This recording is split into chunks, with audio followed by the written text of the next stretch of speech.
Welcome to WebRTC Live.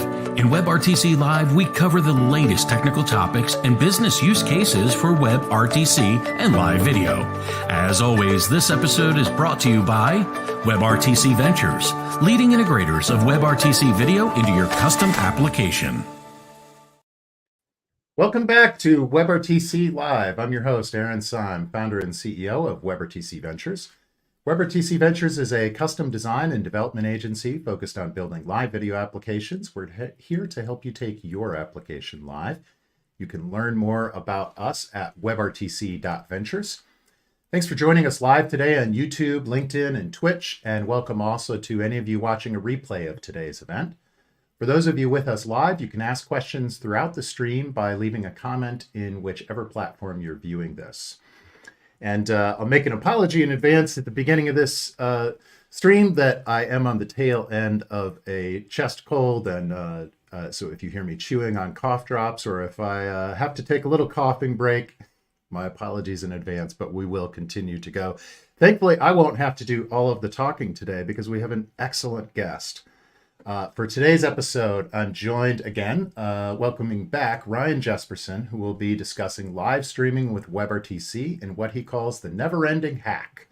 We'll talk today about the past, present, and future of the hacks that enable us to use WebRTC for live streaming.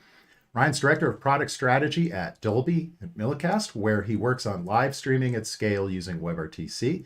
He's a technology executive with 20 years of experience in digital video, broadcast, and streaming media with Dolby Millicast, Wows and Mentor Graphics, and more. Thanks for joining me again today, Ryan. Good to see you.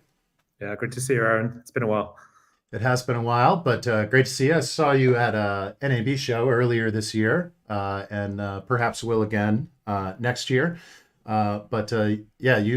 got to talk more then, and definitely interested to have you back today and talk about a number of things going on with live streaming. But I feel like we should start first with kind of the big news this week that Twilio is shutting down their programmable video APIs. They're sunsetting that.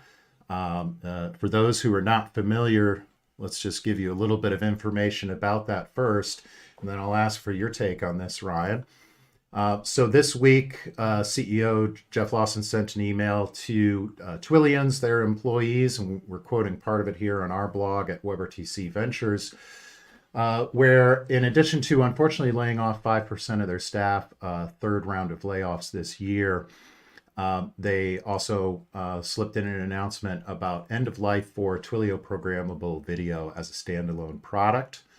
And then later on, also announced a little more details that it will be officially sunsetted on December 5th of next year, 2024, and that no more updates on it in that time period, no new feature enhancements or updates to programmable video. So they're recommending people start to transition over to Zoom is what they've recommended, which that makes my stomach churn a little bit, to be honest, but it's sad news in general to see programmable video come to an end. There are certainly lots of other solutions out there, and already people talking about ways that you can transition to other providers. But Ryan, what was your take on this announcement? Yeah, similar to you, Aaron. It's like, Zoom's a great product and it's right place, right time with what happened over the pandemic, right? For them to just skyrocket to the success that they had. I think the only problem with Zoom is that it's a blast from the past as far as needing a native app to do something that we can do natively in the web browser. And I think that's really the core of what WebRTC is and why we're all involved in this industry, is because we believe in an open web and we believe in something that works natively in the kind of interface that we all use to communicate with each other, which is the web browser. So kind of going back to using a native SDK to try to solve the problems that we've already solved in Web 3.0 and what that future is going to look like, just seems like a huge step back. Yeah, I think so as well. I think it's a little bit of, I kind of hate to say it, but I'm going to say it anyways. I think it's a little bit of a lazy approach to sort of recommend people towards Zoom. That's not to say it's not the right choice for some people. I mean, Zoom is a very good tool for, certain types of conversations that are like corporate conversation focused and where you don't Mhm. need a whole lot of outside integrations. And, there's a lot of features built into that tool, of course. But if you want anything beyond the most basic white labeling of Zoom, I think you really need to look at other solutions. And so while there may be a segment of programmable video customers that's perfectly fine transition for, I think the more interesting programmable video customers, frankly, will need to look at other solutions, other open source media servers or CPaaS solutions. There's certainly a lot of them out there, it's something we've helped companies with before transitioning between one provider and another at WebRTC.Ventures. And already, if you, I noticed just this morning, just Googling on Twilio programmable video, you'll see other CPaaSs also highlighting their transition plans to enable people to move over to them. Is this are the use cases of programmable video at all comparable to the type of use cases you do, Ryan? I mean, they're not really a broadcast. They were never really the broadcast go-to API for sure. Yeah, so it's interesting because I think a lot of you may know me from my Mailycast days in the WebRTC community, but I come from the live streaming space, right? And we've seen this an intersection of live streaming and WebRTC that have come together, with broadcast streaming and WebRTC almost being this Venn diagram that has merged together to try to solve these new workflows that we're all trying to build to try to solve our customers' needs through our products. I think that with CPaaS, Dolby did have a CPaaS product, and we have end of life that as well. Just because I think what happened with Twilio is that the CPaaS model is very commoditized, and it's very hard to make money at something that's so commoditized. And I think ultimately the live streaming industry is suffering from the same thing. We're all trying to create this kind of race to zero with things being minute-based or bandwidth-based, and we forgot the value of building products, which is building a much higher value that's not just about a minute or not just about a gigabyte. Like, not every gigabyte, not every minute is created equal, depending on the value you're creating around the product. With that, you can't commoditize that. If you create a good product, you can't commoditize the value you're bringing. And I think any product that has a model that tries to do that and stops innovating, you suffer from potentially going in that direction. So I think for us, the Twilio video, I think everyone's trying to grab all these Twilio customers right now. I have a couple of ex-Wowza colleagues who are on that Twilio video team, and I do hope the best for them, and I'm sure they're going to be around for at least another year as they end of life their product. But I think it should be almost like a canary in a coal mine for us to start looking at, let's build innovation into these workflows, not do things that are commoditized and do things that are driven by revenue opportunities right now, but what is the future of how we're going to interact? And the fact that, going back to the whole Zoom thing, pushing everyone to a Zoom SDK just isn't the right approach unless Zoom was actually trying to enable true web native workflows, which is really hard to do with some of the innovation they've done with their own native SDK. I think ultimately that's where the bottleneck happens, right? Where so many people trying to build features into the web, the bottleneck tends to be the browsers. We're trying to do that on the streaming side with WebRTC and push the boundaries of what can be done. The same is true of features, and people default back to their own native SDKs, but that just takes us back to where we were years ago with Flash, where you're creating a bottleneck with these kind of hacks, right, at every level of the ecosystem. And the hack just keeps evolving, whether it's a hack in the player or a hack in the browser or a hack in the media server. We keep hacking things to try to duct tape and paperclip things together to build these workflows. And we're really trying to pioneer, I'm not just saying us in this WebRTC space, things that are web native. And I think that's the way of the future. And I think there's some interesting things happening in the industry to kind of point us in that direction. Yeah, I agree completely. I mean, for me, I think this is, it's a reality of the maturity of the market that we're in. I think that a lot of aspects of WebRTC video itself, as it has become more mature, as we have learned better how to scale it, especially through and after the pandemic, some aspects of the video experience have become commoditized to a certain degree. And I think a lot of the CPaaSs try to be a little bit of everything to everyone. And I think that we're entering a phase of maturity now where, there are going to be certain types of video applications that really don't provide any value beyond the video, and they can go with a commoditized solution or implementation, a simple drop-in type of implementation perhaps. But the ones that provide actual differentiating value beyond just the video itself are going to be the video integrated into a unique workflow, or the video integrated with unique services like generative AI around that, or unique broadcasting techniques, or some of the things I'm sure we'll talk about today that you can integrate in with live streaming video via WebRTC too.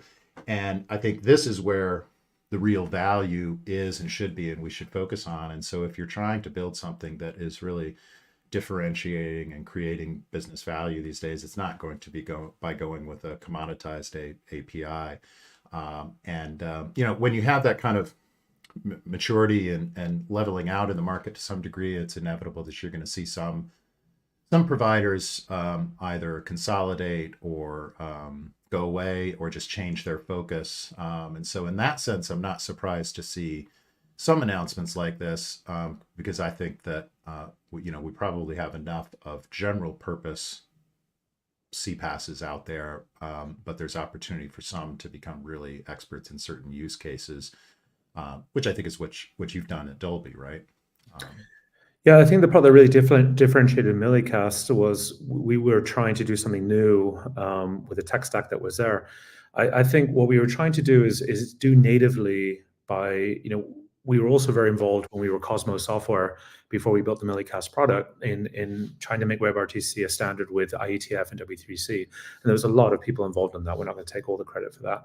But the WHEP, my colleague Sergio, who's the CTO at Millicast and has come over with me to Dolby, making WHEP something that could standardize the way we contribute video over WebRTC has obviously got a lot of adoption. And surprisingly enough, actually, WEP has got even more adoption, which is using the standard signaling to deliver to the browser, to the native app. With WebRTC has got a ton of adoption as well. You have vendors like CloudFront that have come out of nowhere to go create a rival technology to ours.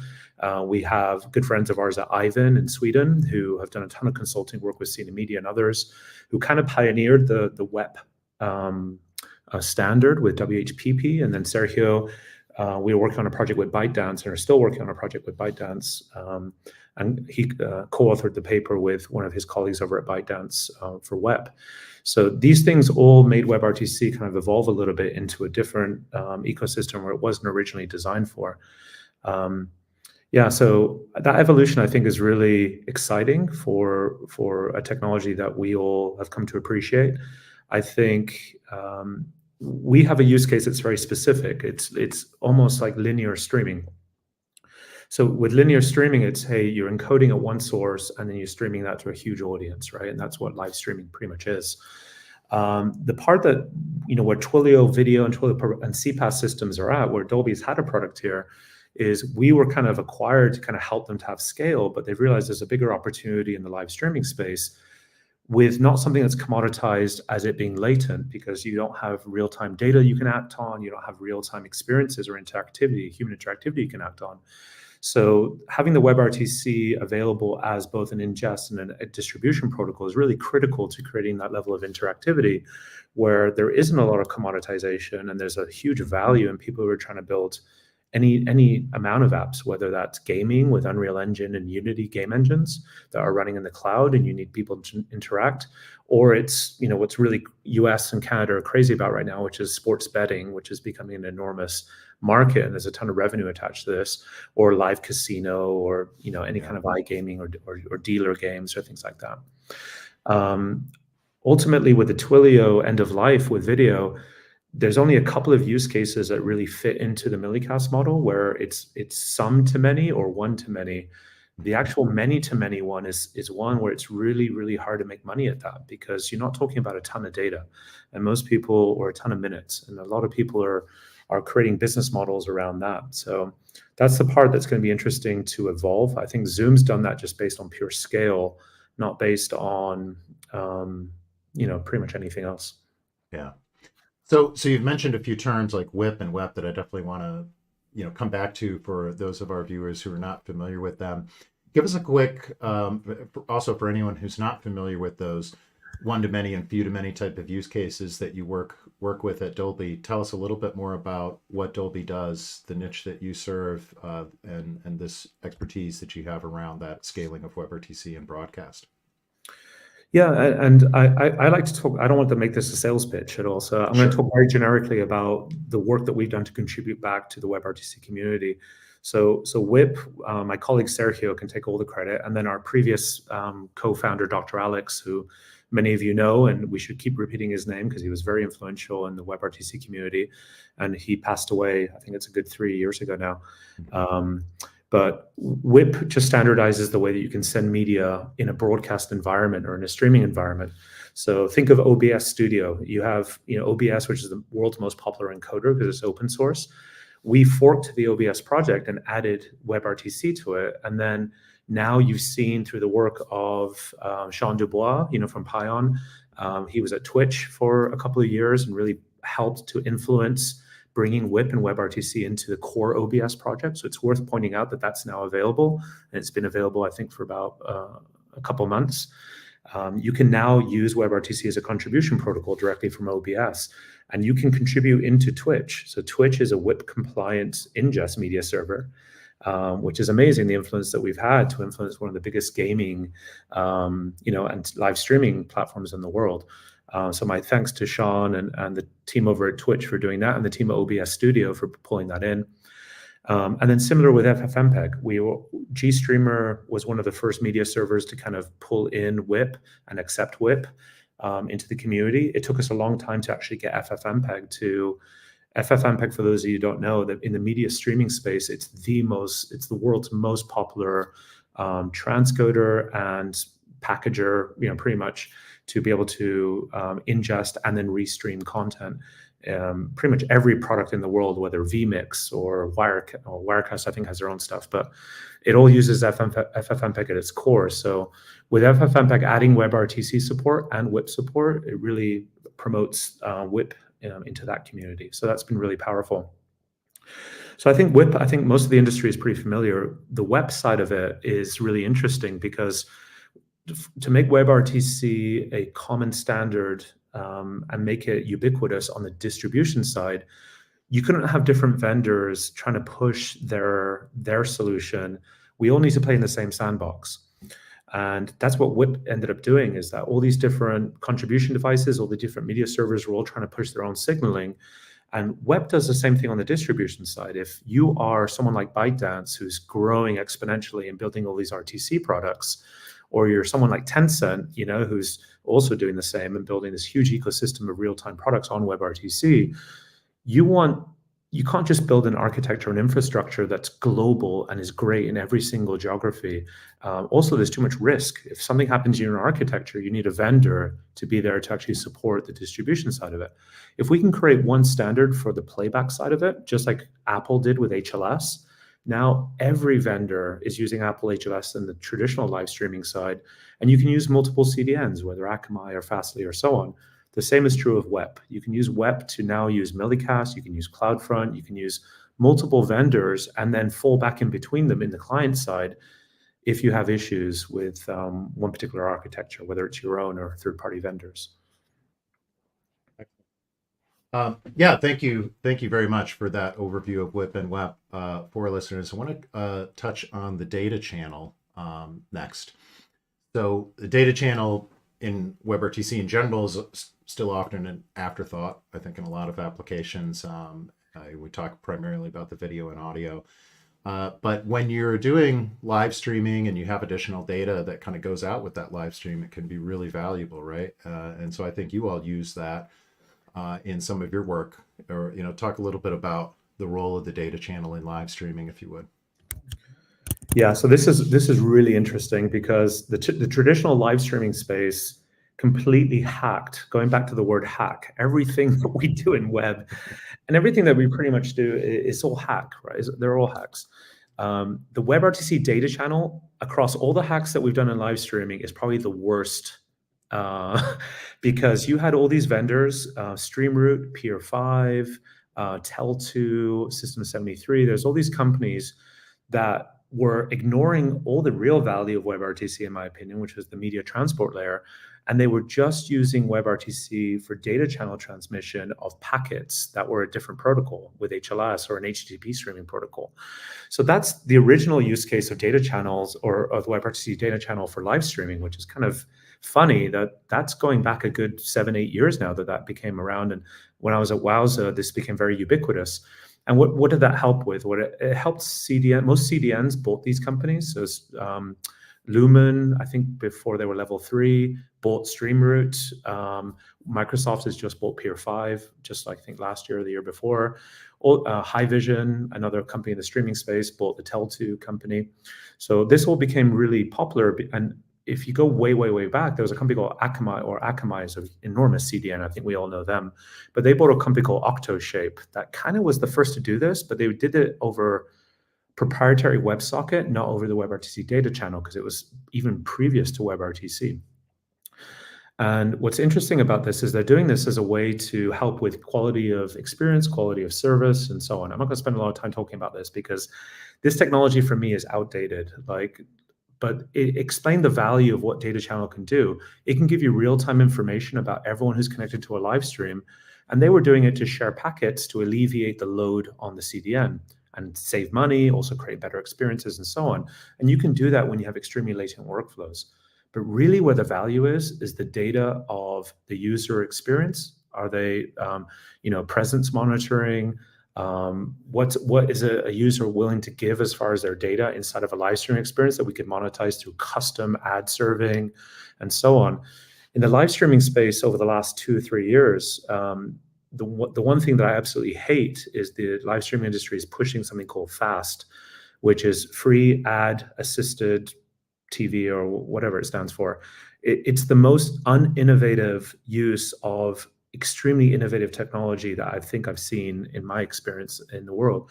And it's because you have people that are lazy and have all this content that they want to serve live linear channels. What we need to be doing is using real-time data. WebRTC data channel is a great example of this. And I think the next steps we're going to see with standardization within the IETF and other places is how we can use real-time data to do things like live location information for drones or autonomous vehicles, grabbing GPS information. A lot of that stuff can be overwritten. It can be done over UDP. It's okay if we drop data. We just know the last known location when we had a connection. Other data is progressive, and we need to make sure that we don't lose the data before. And in those instances, we need to have TCP and these kind of buffers, right, to make sure we don't lose that data.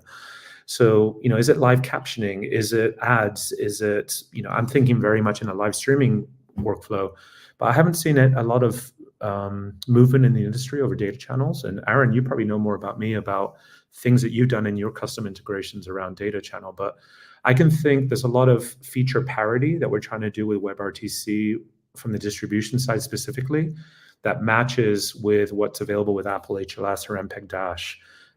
And those are the basic things like captioning, DRM, server-side ad insertion. But nobody is building that into a monetization model. And I think that's really where the potential money is with anything in the data space. Yeah, absolutely. And I want to come, ironically, we'll have an ad break in just a moment, and then we'll come back to talk about ads and DRM and monetization and live streams.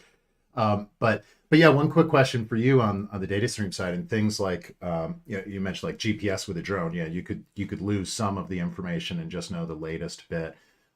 In a sports or gambling, casino, gaming type of scenario, you may be sending information to you about what's going on at that event that you may not want to lose, or is really important to be synchronized with the video. How much sort of hacking, needs to be done around things that you send on the data channel in order to ensure that it's synchronized with the video stream? Or can you just count on it being low enough latency that it'll be fine for human consumption? Yeah, so I think anyone who's looking to build a service, the way to make money these days is building a cloud service of some kind. You need to make all your money on APIs and the cloud service, and then you give away the SDKs. And the SDK is the client-side SDK is where you, both on the contribution on the distribution side, is where a lot of the value is enabled or decoded and enabled, right, on the consumption side. But the cloud service is where it's at. As it relates to like traditional live streaming as it relates to RTMP or SRT or MPEG transport stream, there was no data channel. The way that we did it in the broadcast space is through the bit stream. So you can get what's called SCI messaging, and we found ways to get the SCI messaging from traditional broadcast protocols and translate it into the native SDK experience with our Millicast SDKs. And I'm sure other vendors have done that as well. But the data channel side, that's okay in a linear workflow, but what in a multi-peer workflow, like there's a watch party scenario where we want to share data with each other, or there's other places where it's not coming in through the broadcast contribution, and that's the place where nothing has really been done that I can see in the industry, and I think that's where most of the value lies.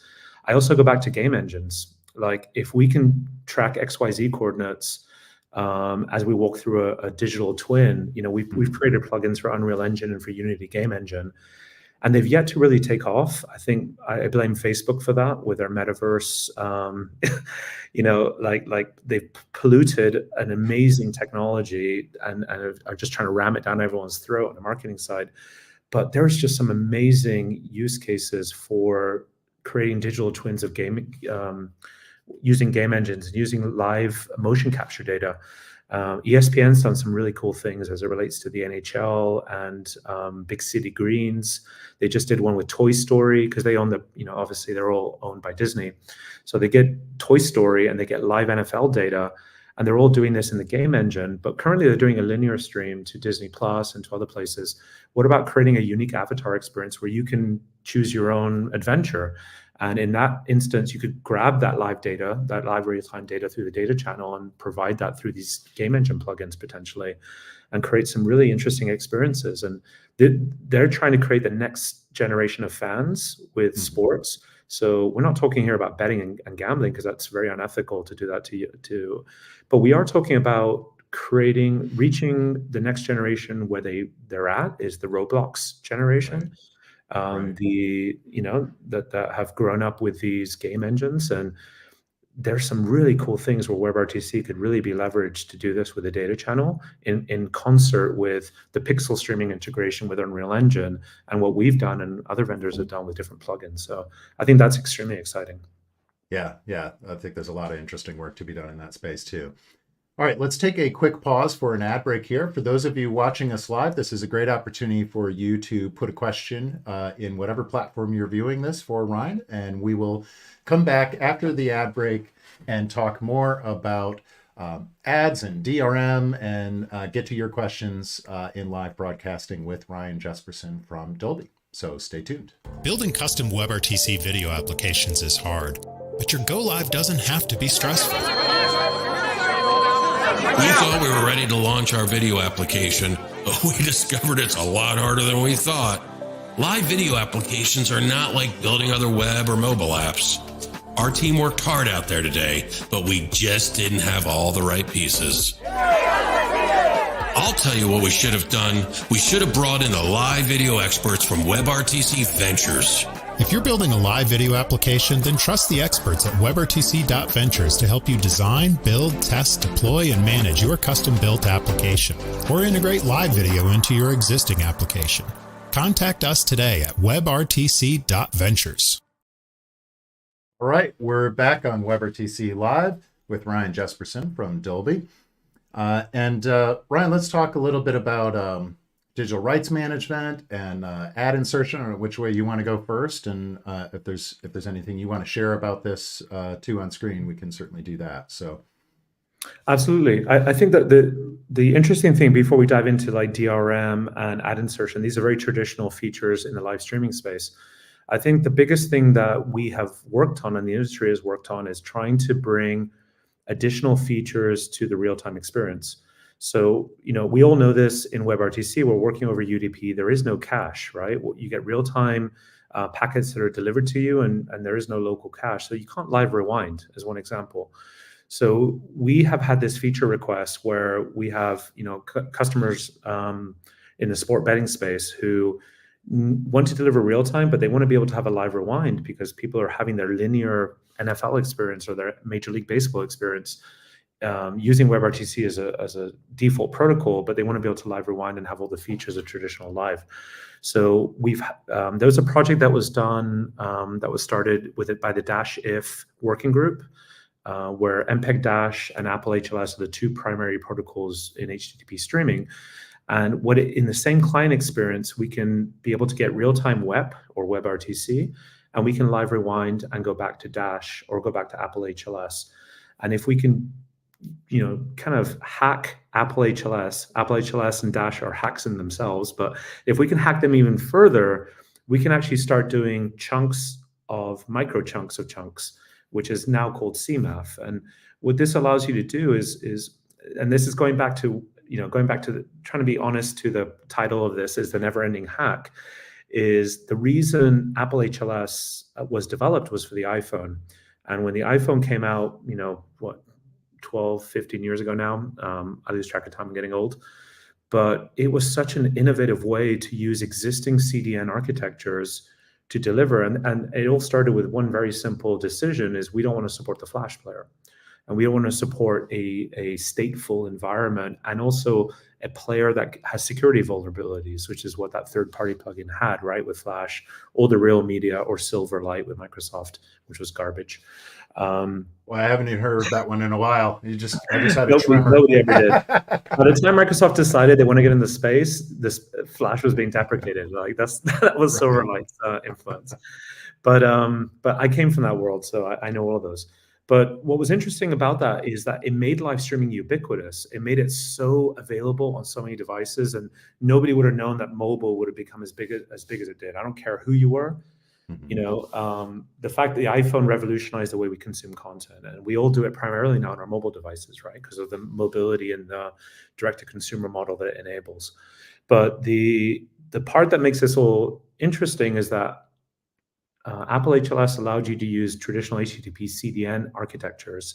And then we got very lazy because those architectures are very latent.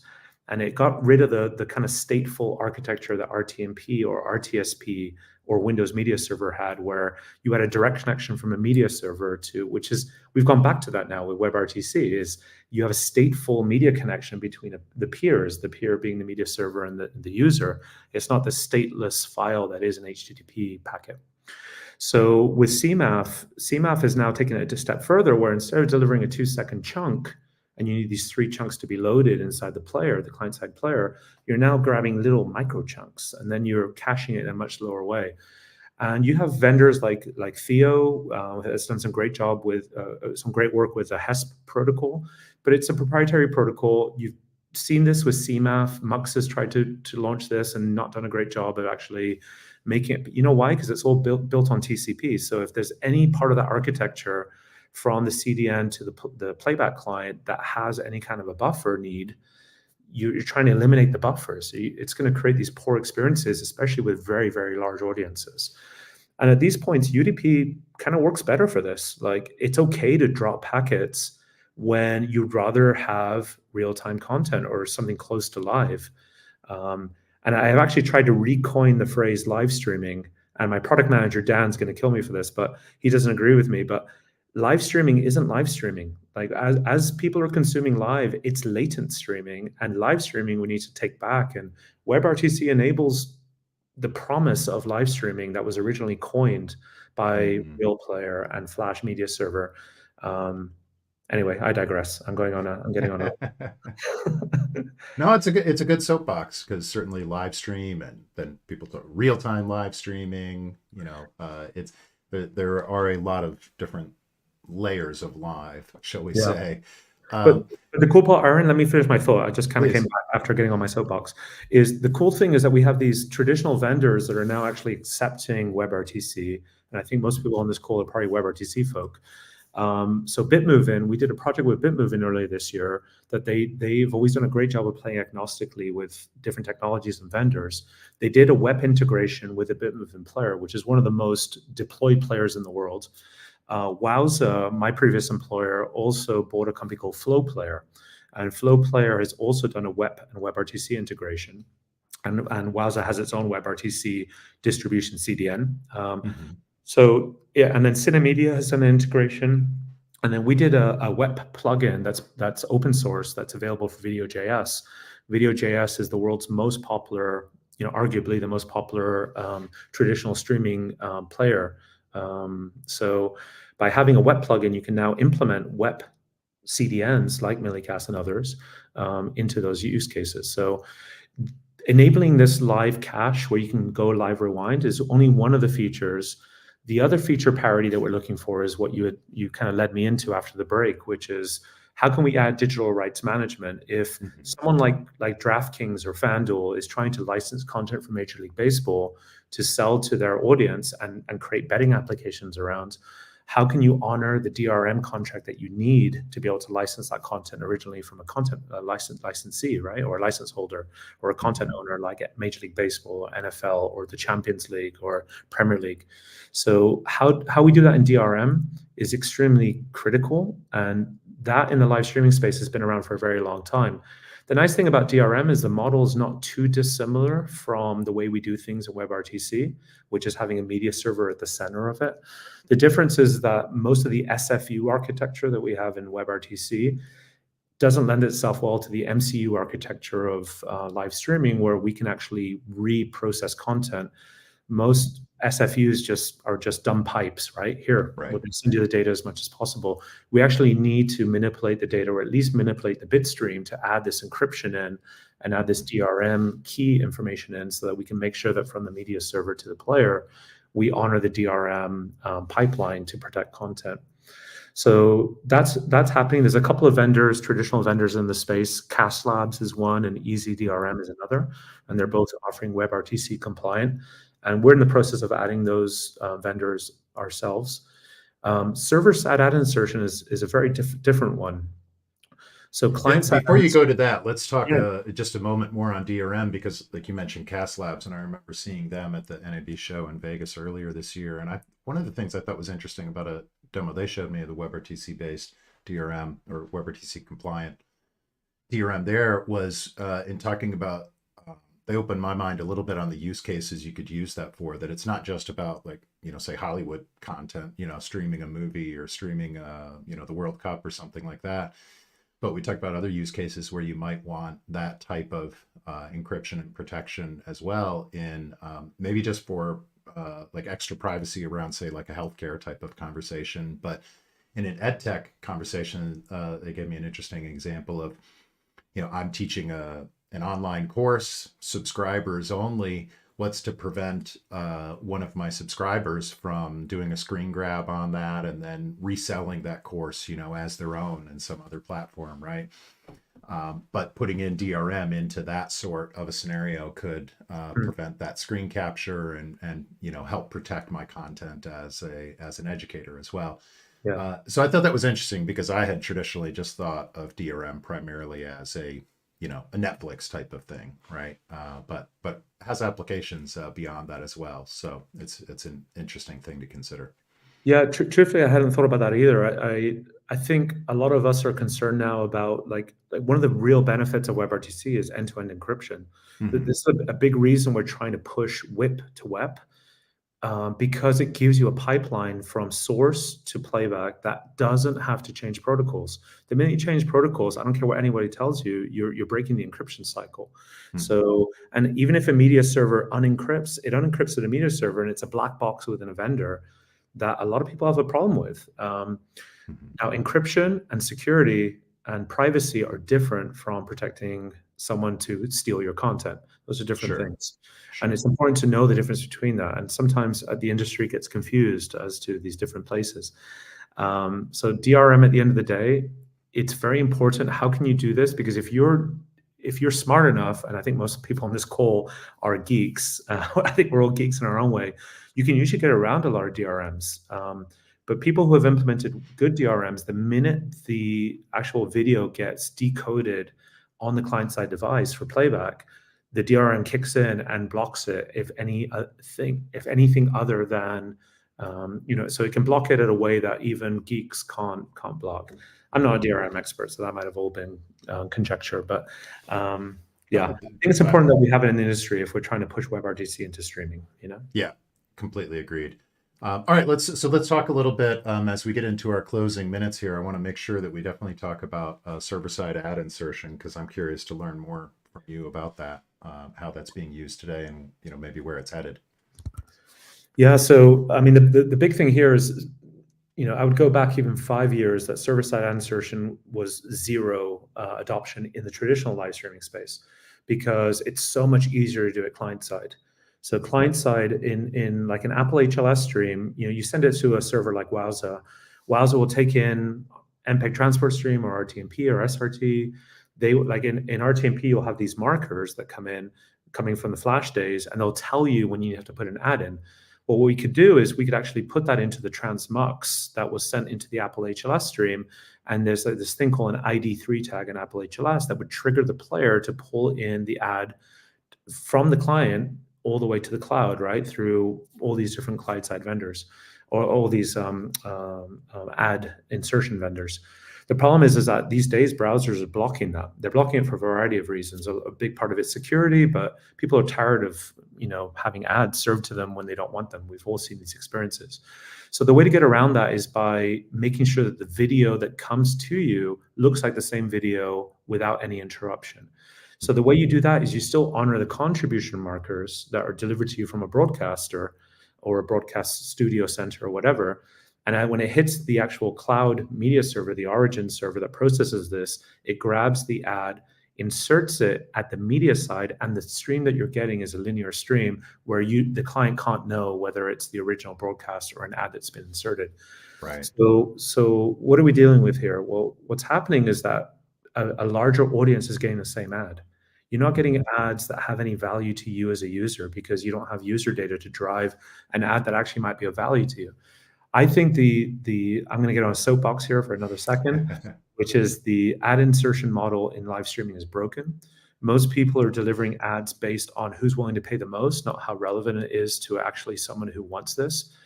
Being someone who actually doesn't care that much about my privacy, and I'd rather have ads that are served to me that are relevant to me, I'm willing to give up my data. And I'm in Europe, I give away all my GDPR and give me ads that actually are of value to me. I don't want to see a McDonald's or Burger King ad. I don't eat fast food. Give me an ad, like if I'm watching a live stream of a particular concert, tell me if they're going to be in my town anytime soon. Are they releasing a new LP? Like this is going back to how we can use the data channel potentially, not just in WebRTC, but it's streaming at large to create much better revenue opportunities.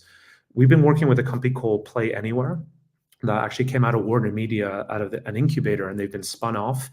And they're changing the revenue models of how we can do this for live streaming. They're going and they're negotiating interactive rights with La Liga, with very large, I think they're working with the NHL right now as well in the US. And what they're doing is they're carving out this real-time value to delivering content in real time based on data, based on you're inside of an NHL game in the US and you want to go order an Uber Eats order, you're monetizing a piece of that. And they're creating a clearinghouse that allows you to do that. They're creating ads based on the data that's relevant to NHL. NFL has a partnership with Fanatics, right? So they're creating a unique Fanatics experience where they can monetize potential sales from that and create a clearinghouse for that monetization of that content based on that, not based on some random ad sent to you by Google that has nothing to do with your actual content that you're watching or your user data. Like that contextualization of live streaming content is the next revolution that's coming in live. And I think that's going to be really exciting, especially as we use AI and ML. And I hate throwing those words out there because they're used all the time. But if we can actually analyze real-time data of a stream and be able to create metadata, we can act on that metadata to actually create new revenue models that aren't server-side ad insertion or client-side ad insertion. Now, having said all that, we are building this into Millicast because we need to, because it's where revenue is now. But I think the long-term model of where we're going to add, value to content is really evolving, and I think that's quite exciting. Yeah, that is. I imagine you end up with some combination of one ad for all server side type of ad insertion, as well as these more dynamic localized ads to the viewers, right? So I like your example with the concert live stream of maybe everybody sees the ad around the LP release, but you only see the ads around upcoming dates in your area. So yeah, I think that makes a lot of sense, and being able to essentially support and both in a the live game stream. engine side too. Like I really do think game engines are going to become a huge part of a lot of experiences in the future in a real-time scenario. WebRTC is such a great fit for this space. Like not only is WebRTC enabling this for just a peer-to-peer with the game engine running, off this commoditized GPU that's running in, whatever cloud vendor it happens to be, and delivering that into the browser. Like Pixel streaming pioneered that. But how can we do that to create much more large, like massive scale experiences for digital twins of events? I think that's going to become a really, really big way that we interact with all kinds of content. Yeah, absolutely. Absolutely. I think that is very true. I know there's a lot of interest in digital twins too, because I was in Las Vegas last week at the AWS reInvent conference, which I'll show a video of at the end of today's episode. Got to go over to the Sphere for a show, which was pretty cool. But in the lobby there, you could get in line to get a digital avatar made of yourself at the Sphere. It's one of the little attractions that they have before you go in. I actually tried to get in the line. It was way too long. Couldn't actually. So I do not have an avatar yet, but it was pretty humorous just watching how many people were excited to do that. So even if Facebook is ruining it now, as you joked earlier, and I appreciate, there's something coming in there, and I'm sure will be a big part of the live streaming experience. In fact, you and I are both at least of the age to know the band Kiss. Of course. Just saw they just had an announcement that they've done or are doing their last shows now, but they're somehow going to continue in digital avatar form, online and/or in person. I'm curious to see how that actually works, but yeah. So Paul Stanley and Gene Simmons, I guess, can continue to haunt the dreams of the youth of tomorrow too. And it's funny you mentioned that, Aaron, because there's so much investment and work being done around volumetric video. Volumetric video is ridiculously expensive and ridiculously hard. Creating a digital twin where you have photorealistic game engines that create a much better experience and using real-time data to render those experiences is a much more logical way of creating a digital twin than volumetric video. Yeah. I'm actually surprised that there's that much investment around that. Nobody's really created. If I was to create a startup right now, it would be around how to create a digital twin event based just on this. Maybe I'm giving away too many secrets, but volumetric video, like to process that amount of data to render something truly 360 of live, I'm sorry, like in our generation, it's not going to happen. Even with Moore's law and the way things are growing, there's no way. Like we already have the technology to create photorealistic, true digital twin experiences where you can be any part of a game engine based on real-time motion capture data or real-time data. Like that's the way, and WebRTC could be a big enabler of this because we want to deliver to the browser in real time. And I think UDP and WebRTC are a really good fit for this. Yeah, absolutely. All right. Well, Ryan, it's been a fantastic conversation. There's a lot more we could discuss, but we're probably a little bit over time now as it is. But do want to give you a quick chance to say if there's anything else kind of coming up that you want to make sure highlight in sort of future hacks and broadcasting as to keep within the theme here today. Well, I think I just shared a slide that actually would be worth sharing if you can, Aaron. Sure, absolutely. Which is something that we've been working on, which is like, if this doesn't look like a hack, I don't know what does. So I want to kind of make my point. We are building this, which is building a parallel. Let me just describe this. You have a contribution encoder, so you're live streaming, doesn't matter what it is, live concert, let's say. You're setting that into an origin server, right? So Millicast we built to be able to scale this and deliver this over WebRTC in real time to the player. And here I can actually go to my slide and you can probably see my mouse. So you send your live stream video and audio to the Millicast service, and then we send that to WebRTC and we deliver that to the player. What we're building right now is a parallel path where you can use traditional live streaming to deliver that live cache. And this also allows us to do a live to VOD workflow and allows you to have an HTTP cache that you can act on. The kind of cool thing about this is that for people, WebRTC is still quite expensive. It's not as commoditized as live streaming. So you can do a freemium experience. You can do something here and deliver a live stream, but the minute someone wants to interact with the content, I'll just use betting as an example, but a live auction, you can be watching a live auction. The minute you want to bid on a car or something, you can go into the real-time experience. So this freemium model with one API is a really good evolution of this hack of what is live streaming. The other thing that this does is we're working a lot with a customer right now who does a lot on Roku. It's such a closed ecosystem. We're trying to get them to add WebRTC, but they haven't yet, and they don't seem to want to. You can have a fallback where you can fall back to a live stream inside of Roku and deliver that to a player and not have the WebRTC. So having one API that can do both traditional live streaming and WebRTC is kind of the direction we're going in.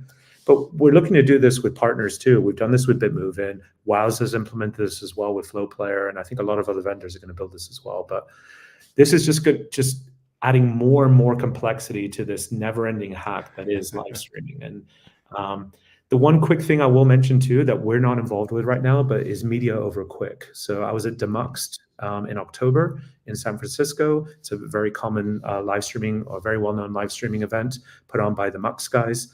And Jordi from Facebook or Meta presented on that. And then I forget his name, but one of my industry colleagues from VLC, the VLC media player team, also talked about media over quick. And what they're trying to do is trying to find something that doesn't rely on the history of live streaming, which is just so convoluted and so confusing. How can we create something that's web native from start to finish? And I will give them credit that it is beautiful in its concept. The reality of taking anything to market is that there are so many things involved that in a lab, you can get anything to work. In the public web, it's a complete cluster. And I really look forward to media over quick and seeing what's coming, but I think it's at least a couple of years away from there being a solution that's in the market that does media over quick to kind of compete with the way that we've hacked WebRTC to enable live streaming. Yeah, that makes sense. That makes sense. All right. Well, thank you so much, Ryan, for sharing all of that with us and all of your expertise. Look forward to having you back on WebRTC Live again in the future and I'm sure I'll see you at a few conferences around in the next year as well. Anywhere you want to direct our viewers to learn more about your work or Dolby? Yeah, you can just go to dolby.io. We keep a lot of information there. We have a blog that I contribute to, and that's probably a good place. And good luck to all my Twilio video colleagues. Yes. If you guys need a job, let me know. I'll try to hook you up either internally or with other people I know in the industry. Yeah, definitely send our best wishes to all the Twilians out there. And thanks for all that you have done and contributed to the industry over the years. And that Twilio will continue to on the messaging side of things as well. To be clear, they're not going away as a company, just the video side. All right. Well, Ryan, thanks again for joining us. Really appreciate it. Thank you so much. Yeah, get better, Aaron. Good to see you. Thank you. Appreciate it. Thankfully, my voice did hold out for all of today's episode, or at least so far. As always, this video will be available on the WebRTC.Ventures YouTube channel, as well as on our blog at WebRTC.Ventures. Our next episode will be Wednesday, January 10th, 2024. And we will be talking about accessibility in communications applications. This is going to be a really interesting panel discussion with representatives from WordCab, SciMax, and Be My Eyes. We'll be talking about accessibility for vision and hearing impaired users in communication applications. I think this is going to be a really interesting conversation, so I encourage you to check that out. And to find out more about our upcoming episodes, including that one, you can follow us on social media at WebRTC.Ventures, on Twitch, LinkedIn, YouTube, and join our email list at WebRTC.Ventures. To close out today's episode, as mentioned previously, I'm going to just share a little video from my experiences at AWS reInvent last week in Las Vegas. And whatever conferences you're headed to next year, perhaps I'll see you there. In the meantime, thanks everyone for joining us today. Let's make it live.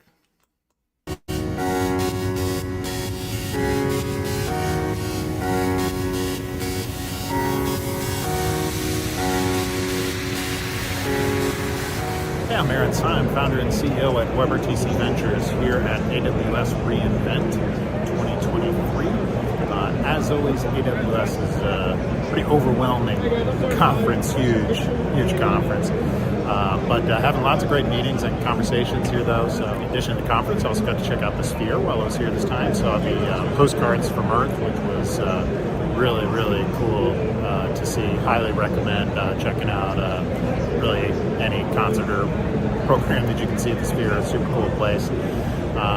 Some of the interesting things that I've seen here at reInvent, the Amazon Connect team has announced a tighter integration with the Amazon Chime SDK and being able to integrate video and audio from the Amazon Chime SDK into like click-to-call type of widgets directly in the Amazon Connect console, which is really cool. Got to see a little bit about that. For a lot of use cases, that's going to be a great way to quickly integrate video into Contact Center. And then there's also the ability to build your own custom click-to-call interface into the same APIs used. And so for situations like that, that's where our team at WebRTC.Ventures would come into play. Speaking of the Amazon Chime SDK, we also do have a starter kit for that, available soon in the Amazon Marketplace and available by contacting us directly as well. Some of the interesting presentations that I've seen here, I was just at one about Lex and generative AI in Lex for conversational AI.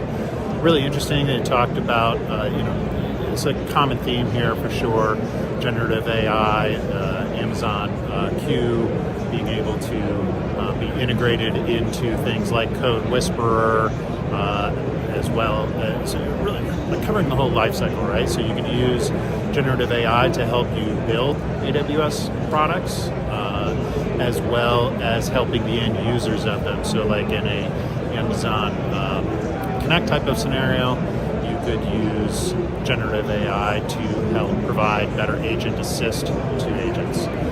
Presentation I just saw about Lex for conversational AI showed examples of using generative AI to help you build bots on Lex and help you come up with questions and the types of answers you could expect, the intents you could expect to see from them and have to map for them. So really cool to be able to just start with a prompt, something like, I want to build a hotel reservation bot that does XYZ.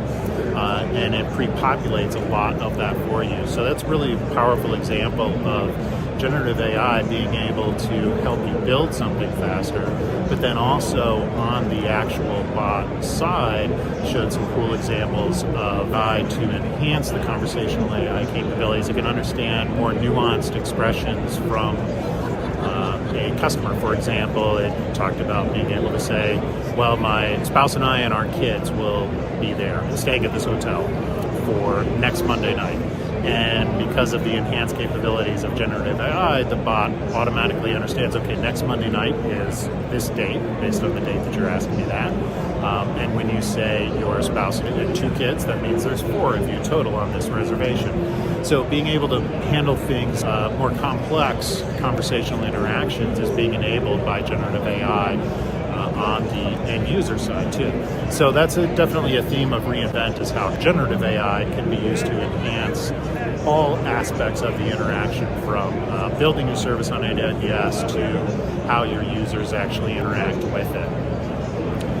Another interesting presentation I saw was from a senior living group, Atria, about using voice in their solutions with Alexa smart properties.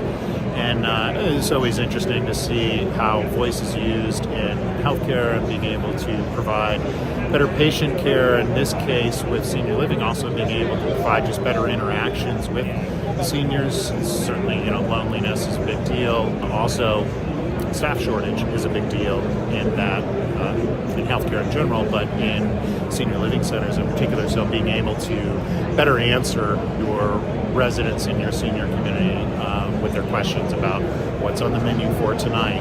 So that was also a really interesting presentation, and they also talked about how with the WebRTC integrations that are possible now with Alexa and Alexa Smart Properties, how you could also open that up to additional type of caregiver apps interacting with patients, say like a specialized type of telehealth application using WebRTC or a PBX connection in addition to Alexa calls. All of that is possible now. So that's really cool.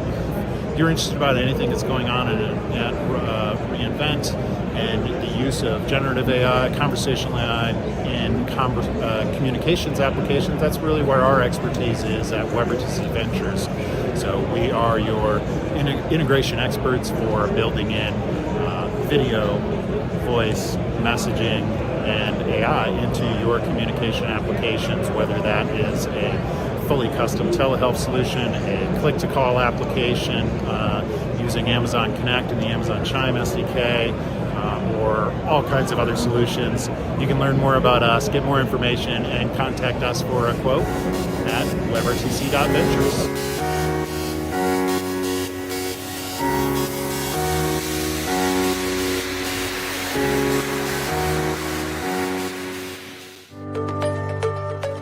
Thanks for joining us for WebRTC Live. Visit our website at WebRTC.Ventures to learn more about our custom design and development services and to learn more about upcoming episodes of WebRTC Live.